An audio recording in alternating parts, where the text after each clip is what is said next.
Murad Zerdablı təqdim edir.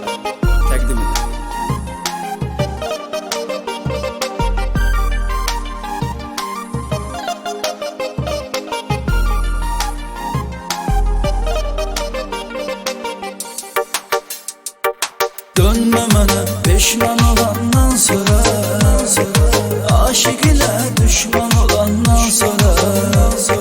Dönme mənə peşman olandan sonra, aşık ile düşman olandan sonra.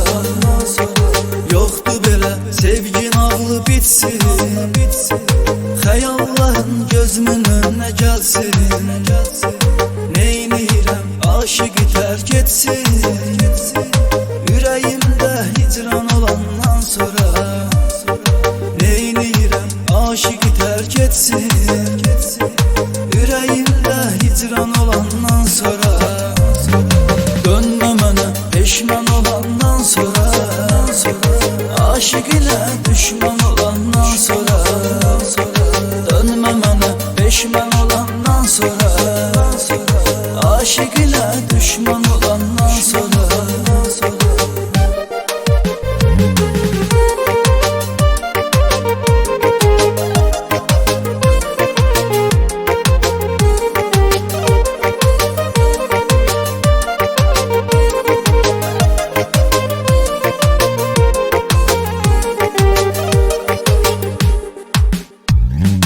Baxışları nəmlidir, süzgündür, məndən uzaq gəzməyi düzgündür.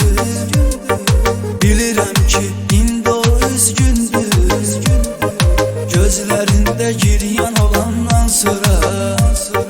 Bilirəm ki, indi o üzgündür, gözlərində giryan olandan sonra. Dönme mənə peşman olandan sonra, aşık ile düşman olandan sonra. Dönme mənə peşman olandan sonra, aşık ile düşman olandan sonra.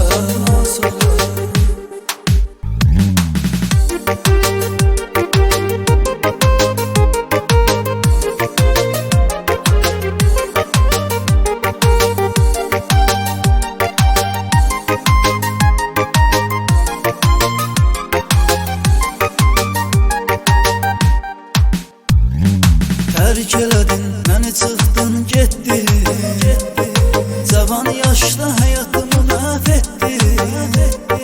Daha öldün, bu sevgi tək bitdin, sənə qiyarə canan olandan sonra. Daha öldün, bu sevgi tək bitdin, sənə qiyarə canan olandan sonra.